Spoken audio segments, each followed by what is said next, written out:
Louvado seja o nome do Senhor. Salve, amada igreja, com a santa e gloriosa paz do Senhor. Feliz por estar aqui esta noite, mais uma vez, juntamente com o pastor Márcio, a missionária Carla, os irmãos que estão aqui, a alegria grande no meu coração. Louvado seja Deus. E nós estamos felizes, porque mais uma vitória concedida a esta igreja, de concluir esta noite mais este culto de adoração a Deus. Muitas das vezes saímos de casa e falamos: hoje nós vamos na igreja assistir o culto. Nós não viemos aqui assistir o culto, nós viemos adorar a Deus. Vamos aqui adorar aquele que veio ser assistido nesta noite. E o teu coração, meu coração quebrantado, não fará com que ele venha desistir, ou seja, trazer ele para perto de nós nesta noite. Porque o coração contrito e o espírito quebrantado não desprezará a Deus. E a igreja nesta noite está adorando a Deus. E quando a igreja faz isso, querido, pode ter certeza, o céu está aberto, a glória de Deus está descendo sobre este lugar. E aonde a presença de Deus está, a fartura de alegria. Se há alguém triste aqui ainda nesta noite, é porque ainda não abriu o coração. Se tem alguém que ainda está preocupado, é porque não está crendo que o Deus do impossível está aqui. Se tem alguém nesta noite que ainda não deu o primeiro passo, é porque a sua mente está voltada para outro lugar. Mas se você der um passo para dentro desta igreja nesta noite, abrir o teu coração, voltar o coração para Deus, você vai ver o que Deus vai fazer na tua vida. Porque muitas das vezes entrando pela porta da igreja, nós temos que deixar que a igreja, o desejo, a vontade, o prazer de estar dentro da casa do Senhor venha aflorar em nossos corações, e assim vai haver um grande mover de Deus na casa do Senhor. Aleluia. Manquendo a tivergo veto e deprovio ante o amagaste. Diga para o teu irmão: já chegou da igreja desta noite? Ou está com pressa de assistir a tela quente? Fala para ele: vai ficar quente para o lado do capeta nessa noite. Aleluia. Porque aqui não tem tela, mas tem fogo de Jeová. E aonde o fogo de Jeová desce, o pau tem que quebrar no lobo velho do capeta. E ele tem que bater em retirada, porque se ele não sair da frente, a igreja vai passar por cima. Quem crê assim, levante a tua mão, abre a tua boca e adore o nome do Senhor Nazaré. Meu Jesus de Nazaré.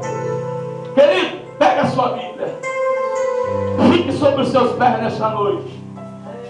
Para quem não entendeu a mensagem, se coloque de pé, por gentileza. Bem, aquele que pode ficar de pé, louvado seja Deus. Aleluia. Vamos para o livro do profeta Ezequiel. Aleluia. Profeta Ezequiel.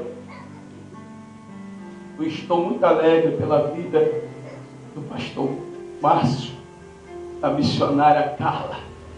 Eu estava em casa, quase que eu troquei, quase que eu falei assim: missionária Márcia, pastor Carla. Mas eu falei: Jesus, é missionária Carla e pastor Márcio. Amém? Louvado seja Deus. Livro do profeta Ezequiel, capítulo de número 2. Bem, profeta Ezequiel, capítulo de número 2. Temos por epígrafe a vocação de Ezequiel. Vamos estar lendo alguns versículos e assim meditando na palavra de Deus nesta noite. Diz assim a palavra do Eterno, versículo 1 do capítulo 2.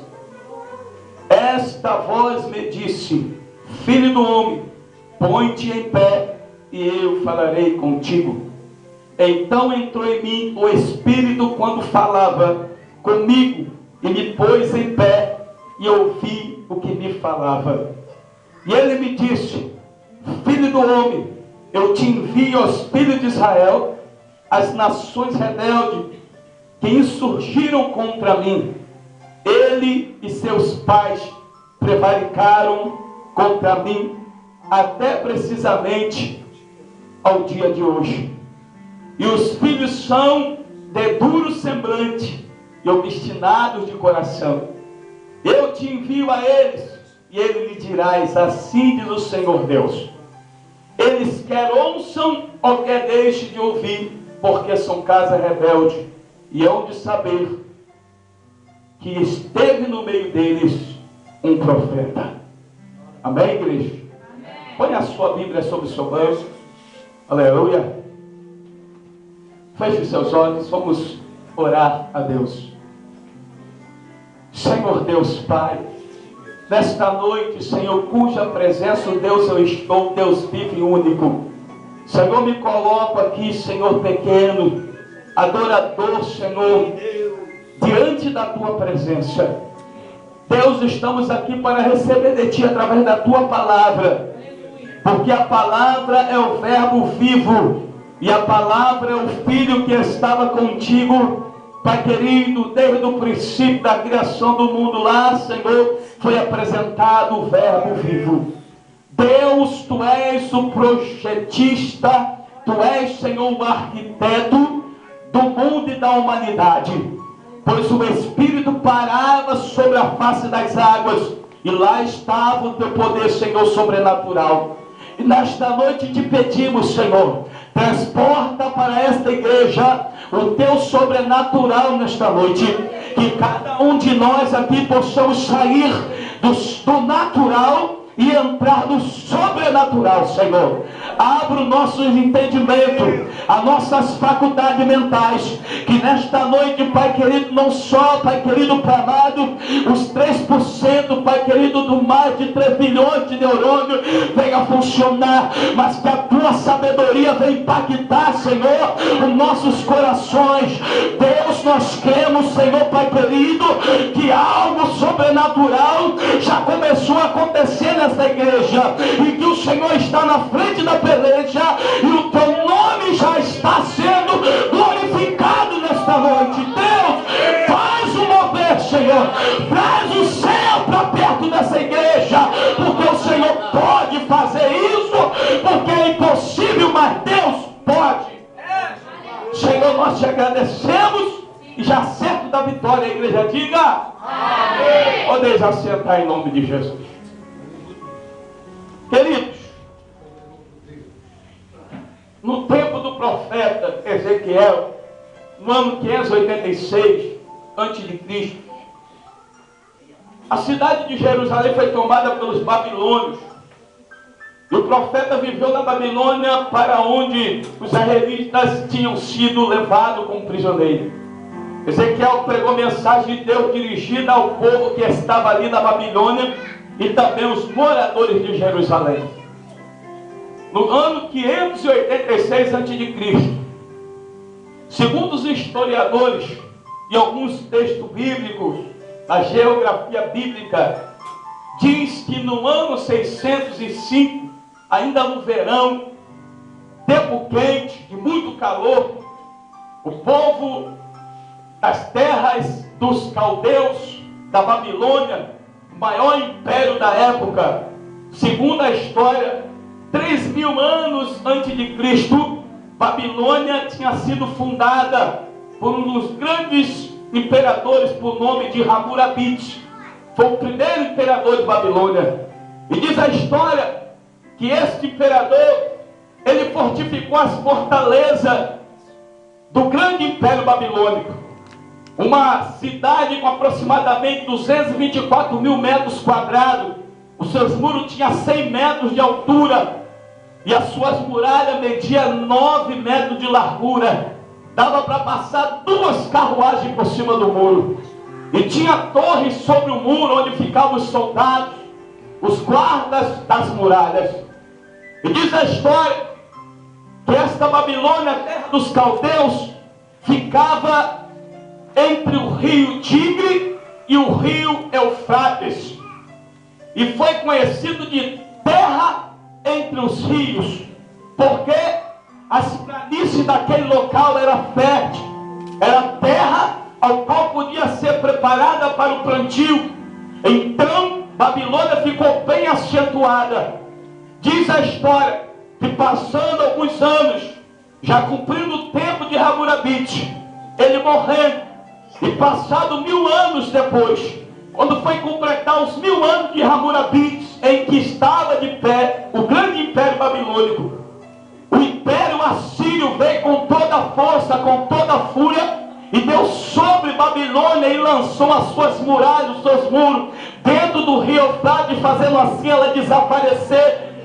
E de repente, passado mais alguns séculos, uns 4 ou 5 séculos, levantou-se os descendentes da nação dos caldeus e restauraram Babilônia, colocando-a de pé novamente.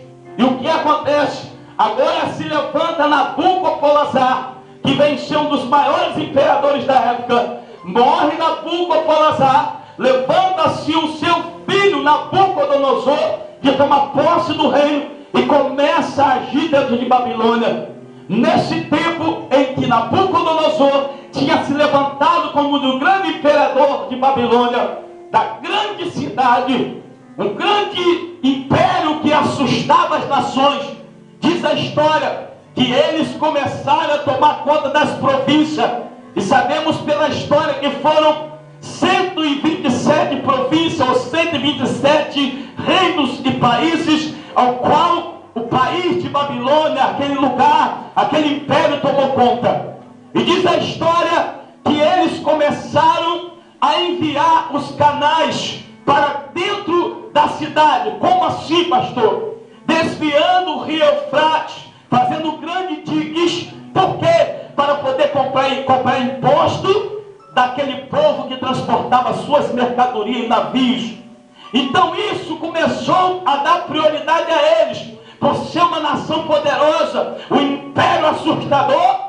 Eles usufruíam dos direitos que eram das pessoas.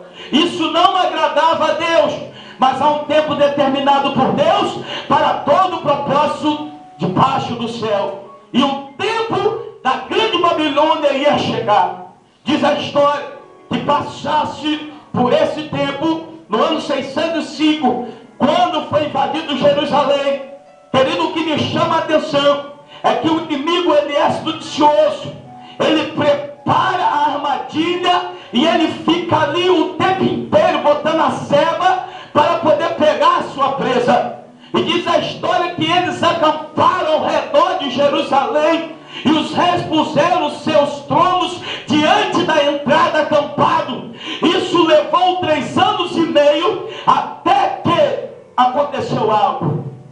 Ninguém podia entrar em Jerusalém e nem podia sair, nem comprar, nem vender. Acabou-se a mercadoria, acabou-se a água, acabou-se o alimento. Agora é hora de se render ao inimigo. Diz a história que lá foi tomado a cidade de Jerusalém pelos babilônios e levado o povo para a Babilônia. E ali, naquela leva, segundo a história, haviam jovens estudiosos como Ezequiel, como Daniel. Jeremias também estava nessa época, só que ainda não estava era Isaías, mas esses 3 jovens já faziam parte dessa leva. E Deus, quando Ele tem um propósito na vida do homem ou da mulher, não adianta o inimigo planejar, preparar as suas artimanhas para contra-atacar contra o ungido ou o escolhido de Deus, ou aquele que foi chamado para um grande projeto de Deus, que Deus vai trabalhar de formas tremendas para mostrar o teu poder, que Ele está presente na vida dos seus servos, dos seus filhos. E diz a história, querido, foi tremendo esse mistério. Lá foi levado para dentro de Babilônia. Todos conhecem a história de Daniel. Muitos já leram, estudaram, analisaram bem e viram que Daniel se tornou um alvo de calúnia, de perseguição, porque ele fazia diferença. E quando um homem e uma mulher fazem a diferença, eles são alvo de perseguição, são alvo de calúnia, são alvo de ataque. Não de ataques somente ataques externos, mas de ataques internos também.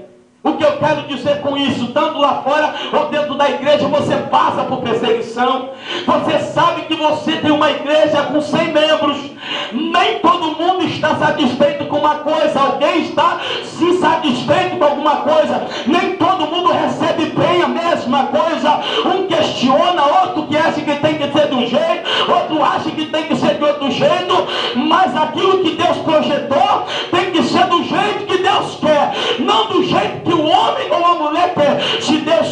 um homem ou uma mulher na frente de uma obra e abriu o entendimento dele, deu a ele, dessa maneira, tem que ser daquele jeito, ou aceita ou entra, ou vai procurar onde você possa fazer o que você quiser. E aí, Daniel agora está no meio do povo caldaico. Só que Daniel tinha um espírito excelente. Daniel não compactuava com coisas erradas. Era por isso que ele era perseguido.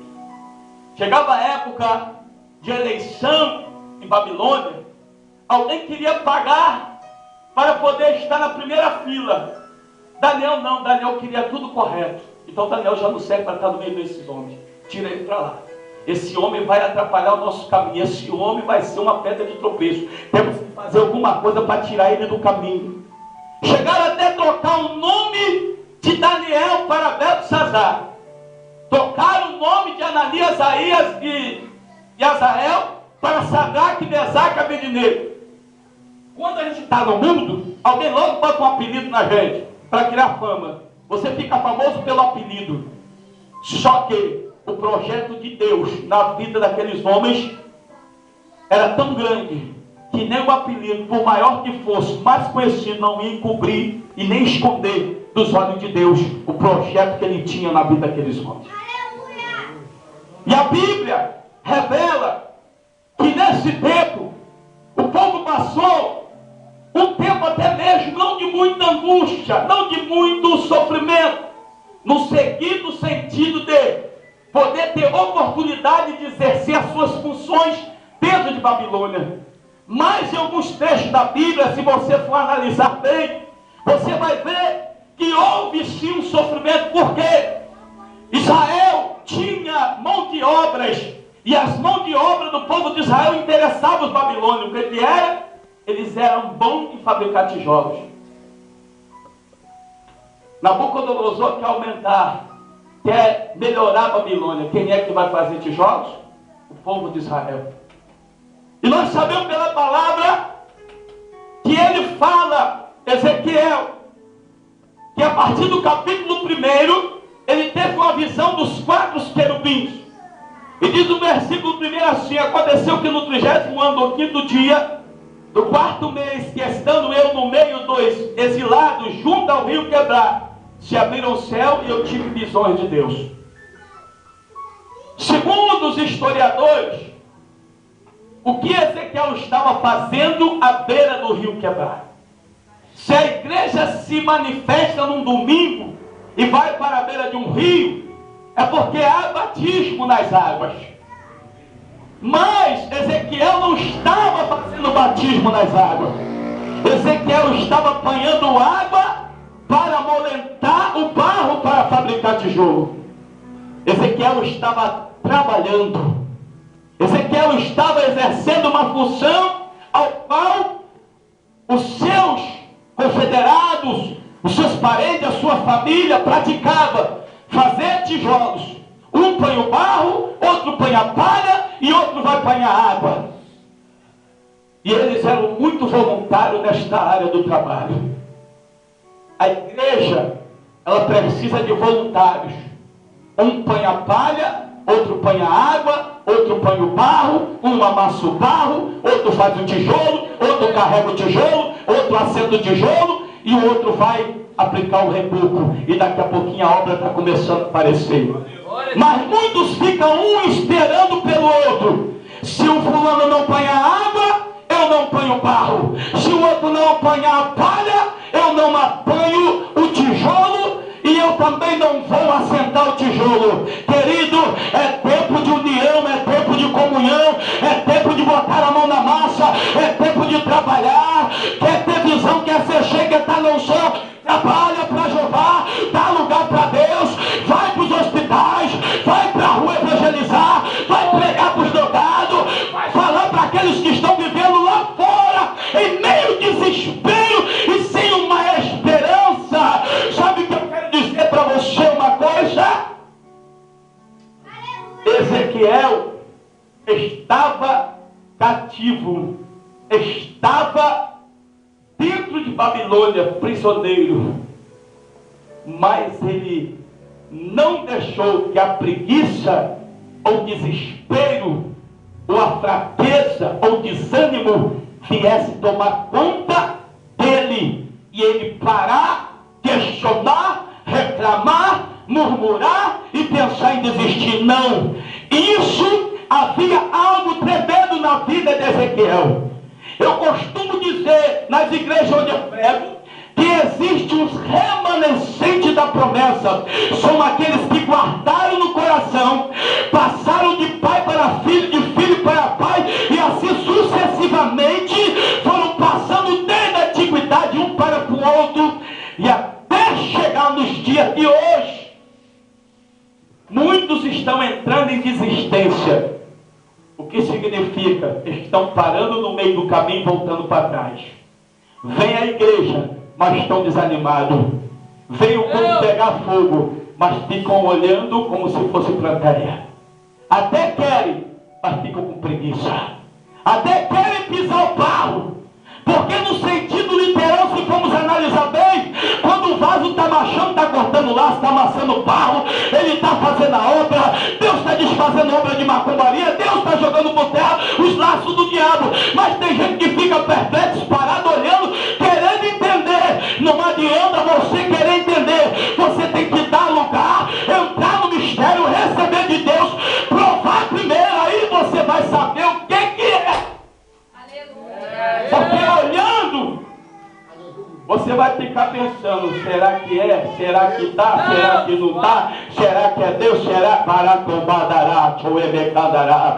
Deus poderoso. Agora você para e analisa comigo. Ezequiel vai pegar água para amassar, misturar o barro, para fazer tijolo. E Deus achou por certo de tomar Ezequiel numa profundidade. Você sabe qual foi a visão que Ezequiel teve? Vamos lá para o capítulo 1 de Ezequiel. E aconteceu no 30º ano, no 5º dia do 4º mês, amém? Que estando eu no meio dos exilados, junto ao rio Quebar, se abriram os céus e eu tive visão de Deus.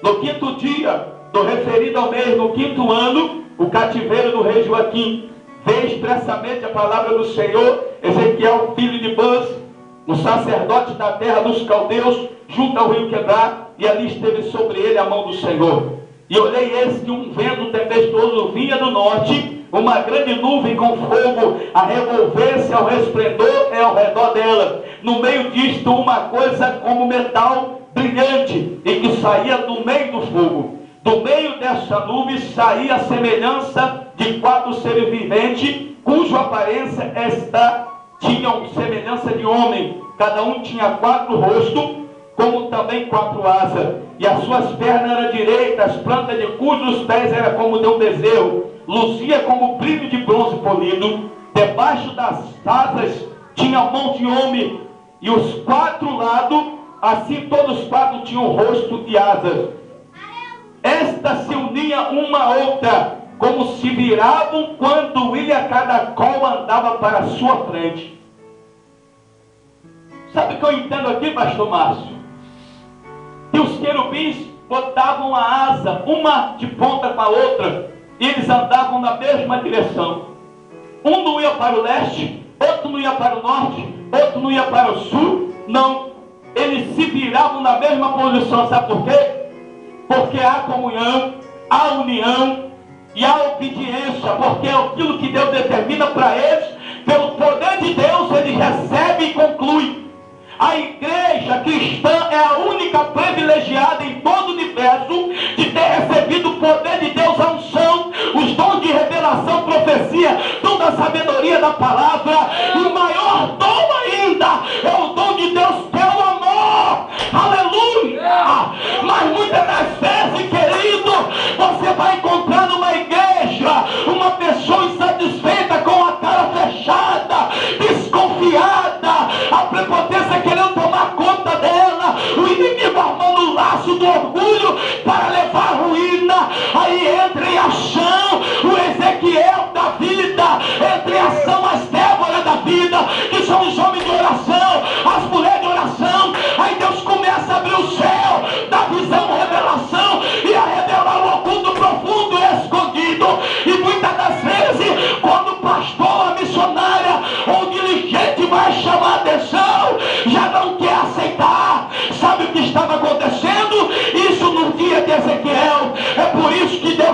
falou: olha, Ezequiel, eu te vi uma nação rebelde. Peraí, eu faço parte do povo de Israel, são a minha nação. Vou ter que falar para ele: eles se rebelaram contra mim e agora eu vou te pegar e vou te enviar. Mas tu não pode ser rebelde como eles, tu tem que fazer a diferença. Abre a tua boca e fala, que eles vão deixar de ouvir, te ame ou não te ame, o importante é que eu te enviei, e eles vão saber que houve no meio deles o profeta.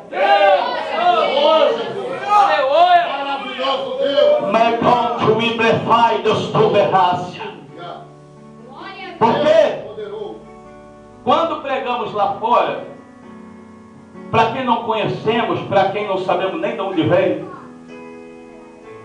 não é difícil não, querido. Você vai sair por aí, você vai pregar para todo mundo que aparecer na tua frente, tu vai falar de Jesus. Agora para pregar para a tua nação dentro de casa, aí que começa a guerra.